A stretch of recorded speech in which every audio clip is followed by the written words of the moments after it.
मधुबन के बाबा,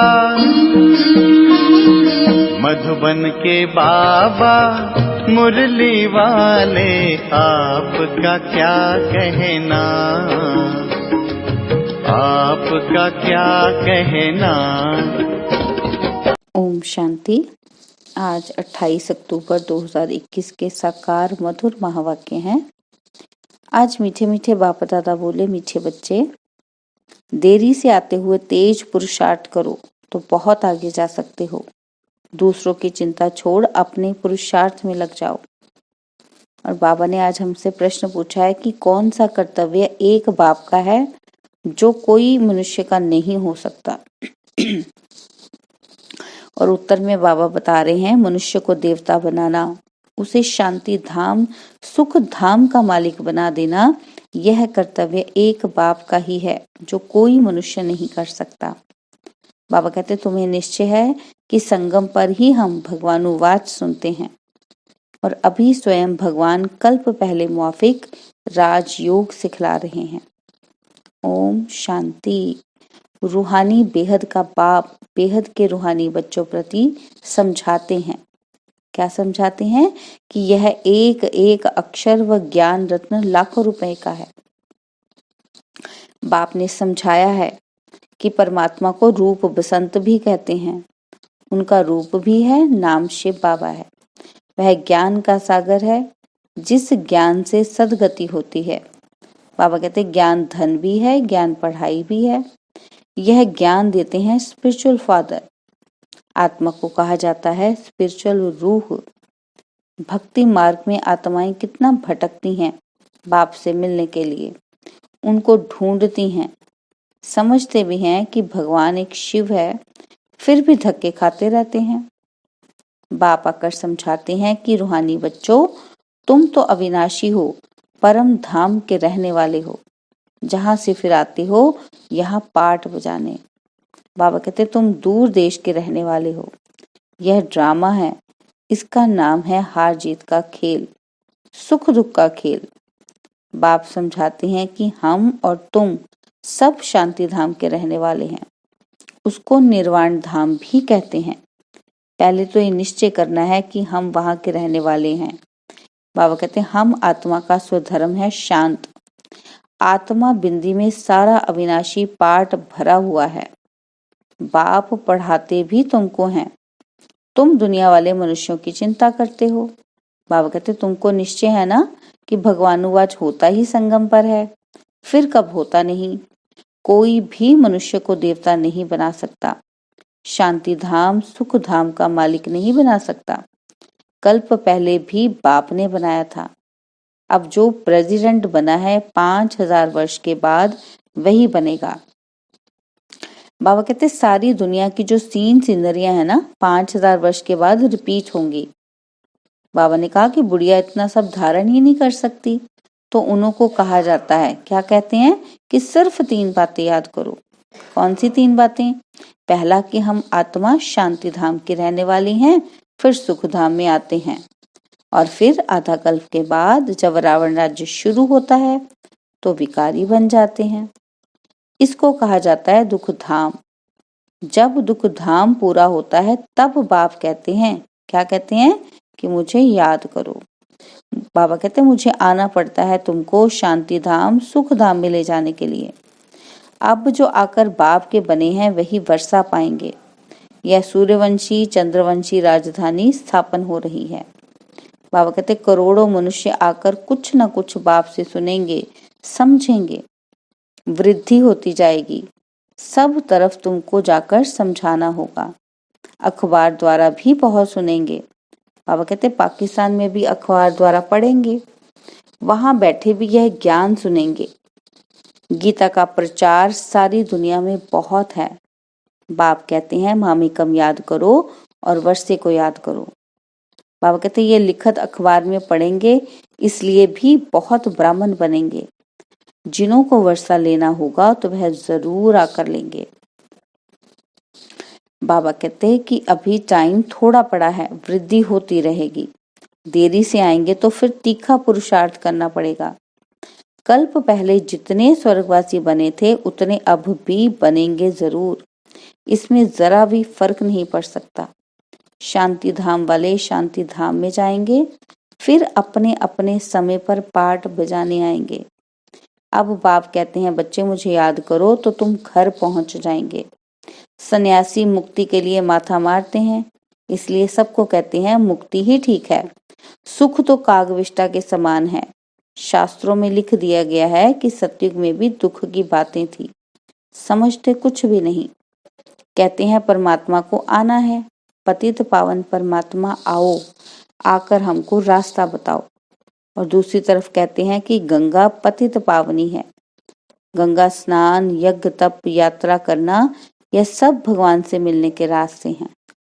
और जबकि बुलाते हो परमात्मा को, फिर धक्के क्यों खाते हो? बाबा कहते ये सब भक्ति मार्ग की नूंद है। मनुष्यों को जो आता है सो बोलते रहते हैं। कितनी मेहनत करते हैं परमात्मा से मिलने के लिए। अब भगवान से मिलने भक्त जाएंगे या भगवान को यहाँ आना पड़ेगा? बाबा कहते पतित आत्मा तो जा ना सके, बाप आते हैं ले जाने के लिए। सभी आत्माओं का पंडा एक ही है। बाबा कहते तुम भी पवित्र बन उनके पीछे चले जाएंगे। साजन तुमको ज्ञान रत्नों से श्रृंगारते हैं, महाराजा महारानी बनाने के लिए। बाकी कृष्ण के लिए दिखाते हैं कि फलानी को भगाया, पटरानी बनाया। बाबा कहते ये बातें लगती नहीं है। तुम बच्चे जानते हो, क्या जानते हो? कि हम स्वर्ग की महारानी बनेंगे। बाबा कहते तुम ही स्वर्गवासी थे, अब बाप फिर बनाने आया है। 84 जन्मों की बात है। बाबा कहते 84 लाख जन्म कोई याद ना कर सके। सत्यु को लाखों वर्ष दे दिए हैं और त्रेता को कम दिए हैं। बाप कहते ये तो हिसाब ही नहीं बनता। बाप कितना सहज कर बताते हैं। बाबा कहते सिर्फ 2 बातें याद करनी है, अल्फ और बे, तो तुम पवित्र भी बनेंगे और उड़ भी सकेंगे और ऊंच पद भी पाएंगे। बाबा कहते तो ये ओना रखना चाहिए कि कैसे भी करके बाप को याद करना है। बाबा कहते माया के तूफान भी आएंगे, परंतु हार नहीं खाना। क्रोध भी करे, परंतु तुम नहीं बोलो। सन्यासी भी कहते हैं, क्या कहते हैं? कि मुख में ताबीज डाल दो तो वह बोल बोल कर चुप हो जाएगा। और बाप भी कहते हैं कोई क्रोध से बोले तो तुम शांत होकर देखते रहो। कोई भी हालत में तुम्हें शिव बाबा को याद करना है। बाबा की याद से ही वर्षा भी याद आएगा। और तुम्हारे अतीन्द्रिय सुख का गायन है कि हम 21 जन्म के लिए स्वर्ग के परिजादे बनेंगे। बाबा कहते वहां दुख का नाम ही नहीं होगा। तुम 50-60 जन्म सुख भोगते हो, सुख का हिसाब जास्ती है। सुख दुख इक्वल हो तो फायदा ही क्या? बाबा कहते तुम्हारे पास धन भी बहुत होता है और कुछ समय पहले यहाँ भी बहुत सस्ता अनाज था ना। पुराने टाइम पर हम कहते हैं कि बहुत चीजें सस्ती थी और अब महंगी मिलती हैं। बाबा कहते राजाओं की बड़ी राजाई थी। बाबा ने 10 आने मन बाजरी बेची है, तो उनसे भी आगे कितनी सस्ताई होगी। मनुष्य थोड़े होंगे, अन्न की परवाह ही नहीं होगी। अब यह तो याद रहना चाहिए। क्या याद रहना चाहिए? कि पहले हम घर जाकर फिर नई दुनिया में आकर पाठ बजाएंगे। वहां हमारा शरीर भी सतो प्रधान तत्व से बनेगा और अब 5 तत्व बिल्कुल ही तमो प्रधान पतित बन गए हैं। आत्मा और शरीर दोनों ही पतित हैं। वहां शरीर रोगी नहीं होता। बाबा कहते ये सब समझने की बातें हैं। बच्चों को यहाँ अच्छी रीति समझाते हैं और फिर घर में जाकर भूल जाते हैं। बाबा कहते यहाँ बादल भरकर कितना खुश होते हैं और बाहर जाने से भूल जाते हैं। आगे रास विलास बहुत चलता था, फिर वह सब बंद कर दिया। मनुष्य समझते थे जादू है। भक्ति में जब नौदा भक्ति करते हैं तब मुश्किल साक्षात्कार होता है। तो बाबा कहते यहाँ तो भक्ति की बात ही नहीं, बैठे बैठे साक्षात्कार में चले जाते थे, इसलिए जादू समझते थे।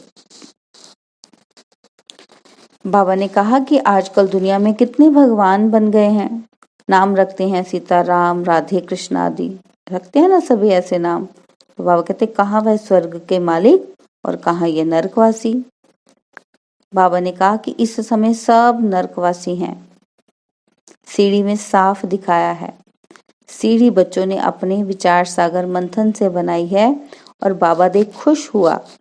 सीढ़ी में सब बातें आ जाती हैं।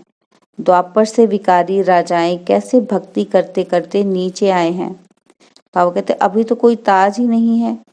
चित्र पर समझाना सहज होता है।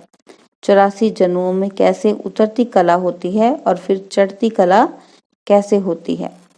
बाबा कहते गाते भी हैं कि चढ़ती कला तेरे भाने सर्व का भला। बाप आकर सबको सुख देते हैं।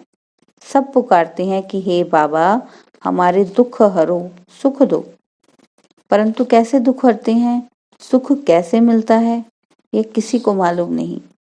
आजकल मनुष्य गीता कंठ कर सुनाते हैं, नर्शल में अर्थ समझा देते हैं, संस्कृत में श्लोक कंठ करके सुनाते हैं तो कह देते हैं ये महात्मा अच्छा है। लाखों मनुष्य जाकर पांव पड़ते हैं।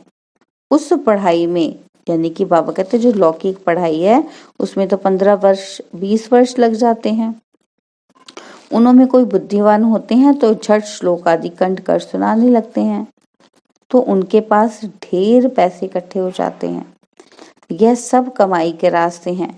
जब कोई दिवाला मारता है तो भी जाकर संन्यास धारण करता है, तो सब चिंताएं दूर हो जाती हैं।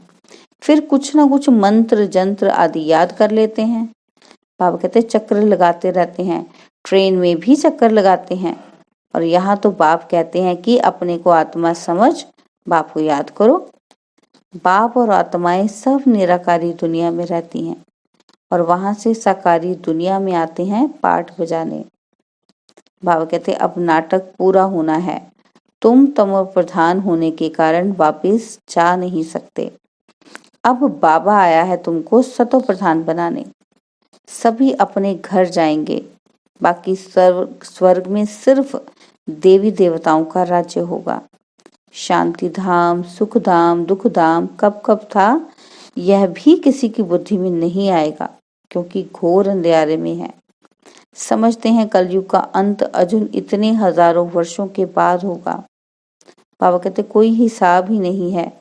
मनुष्य बढ़ते जाते हैं, अन्न मिलता नहीं। 40,000 वर्ष अभी और हो तो पता नहीं क्या हो जाए। जो बोलते हैं वह बिल्कुल ही झूठ। बाबा कहते सच की रत्ती भी नहीं। और अब बाप सिखलाते हैं कि रावण पर कैसे विजय पानी है। रावण पर जीत तुम ही पाते हो। बाबा कहते सारी दुनिया को रावण से छुड़ा देते हैं। तुम्हारी शक्ति सेना है और तुम भारत को स्वर्ग बना रहे हो। कितनी अच्छी अच्छी बातें समझाते हैं। बाबा कहते फिर तुमको बाप और वर्षे को याद कर कितना खुश होना चाहिए। ज्ञान मार्ग में खुशी बहुत होती है। अभी बाबा आया हुआ है, अभी हम इस पुरानी दुनिया से गए कि गए। बाबा को याद करने से सतो प्रधान बनेंगे, नहीं तो सजाएं खानी पड़ेंगी, फिर करके रोटी टुकड़ा मिलेगा। बाबा कहते इससे क्या फायदा। जितना हो सके अपना पुरुषार्थ करना है, श्रीमत पर चलना है, कदम कदम पर बाबा से राय लेनी है। कोई कहते हैं बाबा धंधे में झूठ बोलना पड़ता है। बाप कहते हैं धंधे में तो झूठ होता ही है। तुम बाबा को याद करते रहो। ऐसे नहीं विकार में जाकर फिर कहो कि मैं बाबा की याद में था। नहीं, बाबा कहते विकार में गए तो मरे। यह तो बाप के साथ प्रतिज्ञा की है ना, पवित्रता के लिए ही राखी बांधी जाती है। बाबा कहते क्रोध के लिए कब राखी नहीं बांधी जाती। राखी बंधन का मतलब ही है विकार में नहीं जाना। मनुष्य कहते हैं पतित पावन आओ। बाबा कहते तुम बच्चों के अंदर बहुत खुशी होनी चाहिए। क्या खुशी होनी चाहिए कि बाबा हमको पढ़ा रहे हैं, फिर बाबा साथ ले जाएंगे और वहां से स्वर्ग में चले जाएंगे। जितना हो सके सवेरे उठकर बाबा को याद करना है। याद करना गोया कमाई करना। बाबा कहते इसमें आशीर्वाद क्या करेंगे। ऐसे थोड़े कहना है कि आप आशीर्वाद करो तो हम याद करें। बाबा कहते सब पर आशीर्वाद करें तो सब स्वर्ग में चले जाएं। यहाँ तो मेहनत करनी है। जितना हो सके बाबा को याद करना है। बाबा माना वर्षा। जितना याद करेंगे उतना रजाई मिलेगी। बाबा कहते याद से बहुत फायदा है, सस्ता सौदा है, ऐसा कोई सस्ता सौदा दे न सके, यह भी कोई विरला ही लेते हैं। अच्छा, मीठे मीठे सिकिलते बच्चों प्रति माता पिता बाप दादा का याद प्यार और गुड मॉर्निंग। रूहानी बाप की रूहानी बच्चों को नमस्ते। हम रूहानी बच्चों की रूहानी बाप दादाजी को दिलवा जान सिकवा प्रेम से नमस्ते। ओम शांति। प्यारे बाबा, मीठे बाबा, मेरे बाबा, शुक्रिया बाबा, शुक्रिया बाबा, शुक्रिया बाबा। धारणा के लिए मुख्य सार है। पहला पॉइंट है, बाबा कहते हैं जब कोई क्रोध करता है तो बहुत बहुत शांत रहना है, क्रोधी के साथ क्रोधी नहीं बन जाना है, माया के किसी भी तूफान से हारना नहीं है। और दूसरा पॉइंट, सवेरे सवेरे बाप को याद करना है, अपनी कमाई जमा करनी है, पवित्रता की पक्की राखी बांधनी है। और बाबा ने वरदान दिया कि हम कर्म करते हुए कमल आसन पर विराजमान रहने वाले सहज व निरंतर योगी भव। निरंतर योग युक्त रहने के लिए कमल पुष्प के आसन पर सदा विराजमान रहो। लेकिन कमल आसन पर वही स्थित रह सकते हैं जो लाइट हैं। बाबा कहते किसी भी प्रकार का बोझ अर्थात बंधन ना हो, मन के संकल्पों का बोझ, संस्कारों का बोझ, दुनिया के विनाशी चीजों की आकर्षण का बोझ, लौकिक संबंधियों की ममता का बोझ, यह सब बोझ खत्म हो तब कमल आसन पर विराजमान निरंतर योगी बन सकेंगे। और स्लोगन है, सहनशीलता का गुण धारण कर लो तो असत्यता का सहारा नहीं लेना पड़ेगा। स्लोगन, सहनशीलता का गुण धारण कर लो तो असत्यता का सहारा नहीं लेना पड़ेगा। ओम शांति।